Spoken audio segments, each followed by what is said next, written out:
आज हम मंगल की एक स्पेशल दृष्टि के बारे में जानेंगे। जैसा कि हम सबको पता है दैट हमारे जो आउटर प्लैनेट है मंगल, गुरु और शनि, इन सबको एक स्पेशल दृष्टियाँ दी गई है, स्पेशल एस्पेक्ट दिए गए हैं।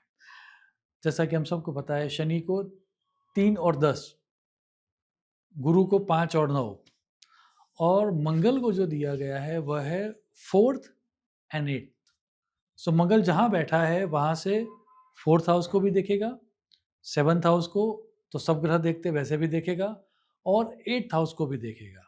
अब इसमें डिफरेंस क्या है वो डिटेल में समझे उससे पहले मंगल की ये जो चौथी दृष्टि है वह समझना बहुत ज़रूरी है, क्योंकि मंगल जहाँ पर अपने 4th एस्पेक्ट से देखेगा वहाँ पर वह प्रोटेक्शन देगा। मंगल की चौथी दृष्टि ओनरशिप को दिखाती है, डोमिनेंस को दिखाती है। अपने स्थान से 4th हाउस पर जिस भाव पर मंगल देखेगा उस भाव के प्रति आप मजाक नहीं कर पाओगे उस व्यक्ति की, अदरवाइज वह एग्रेसिव हो जाएगा, क्योंकि मंगल ने उस भाव को प्रोटेक्ट करके रखा हुआ है। एग्जाम्पल से बात को समझेंगे तो समझ में आएगा। जैसे मान लीजिए किसी की कुंडली में मंगल फर्स्ट हाउस में है, तो उसका मतलब मंगल की चौथी दृष्टि जो है वह 4th हाउस पर होगी। अब जैसा कि हमको पता है कि 4th हाउस जो है वह है माता का, आपकी प्रॉपर्टी का और आपकी व्हीकल का। तो इस तरह के व्यक्ति अपनी माता के प्रति कभी मजाक सहन नहीं कर सकते। उनके घर के प्रति यदि आपने कभी बात की तो वो एक तरह से गुस्सा हो जाएँगे।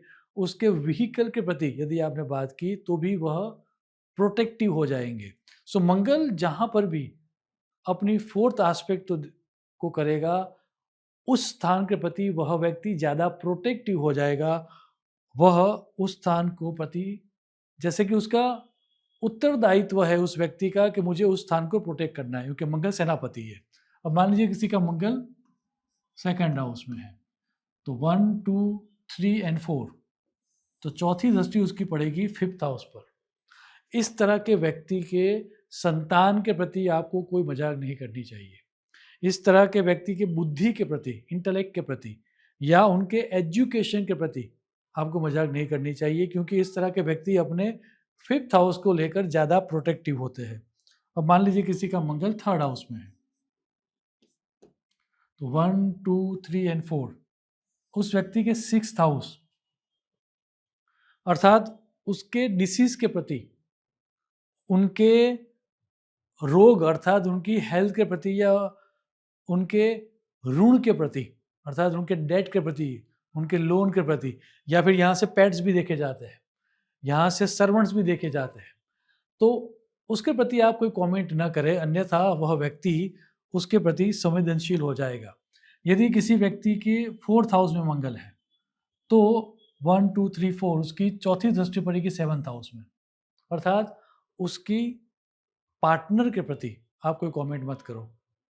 उस पार्टनर के स्थान के प्रति वह प्रोटेक्टिव हो जाएगा। उसकी एक्टिविटी के लिए, उसकी डे टू डे लाइफ में जो वो काम कर रहा है, जॉब वगैरह, उसके प्रति कोई आप कमेंट मत करो, उसके पार्टनर्स के प्रति कमेंट मत करो।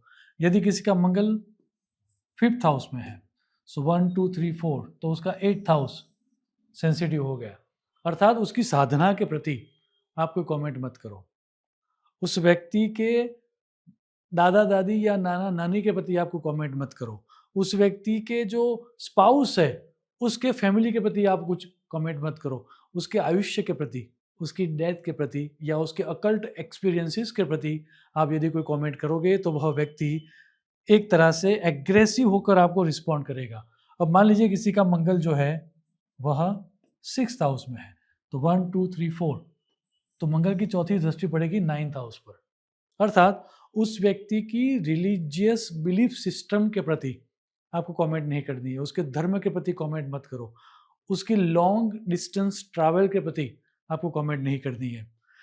अब मान लीजिए किसी का मंगल 7th हाउस में है,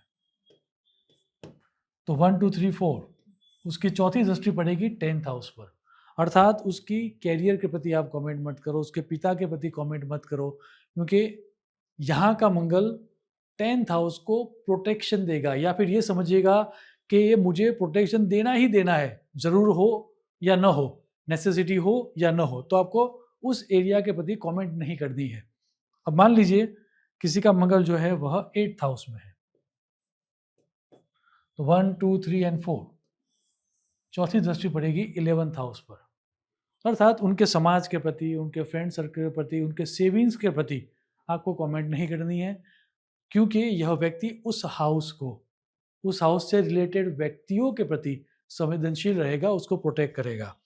मान लीजिए किसी का मंगल 9th हाउस में है, तो 1, 2, 3, 4 12th हाउस, अर्थात उसके व्यय के प्रति, उसके एक्सपेंसेस के प्रति, उसके एक तरह से स्पिरिचुअल एक्सपीरियंसेस के प्रति आपको कमेंट नहीं करनी है, अदरवाइज आप दिक्कत में आ जाओगे।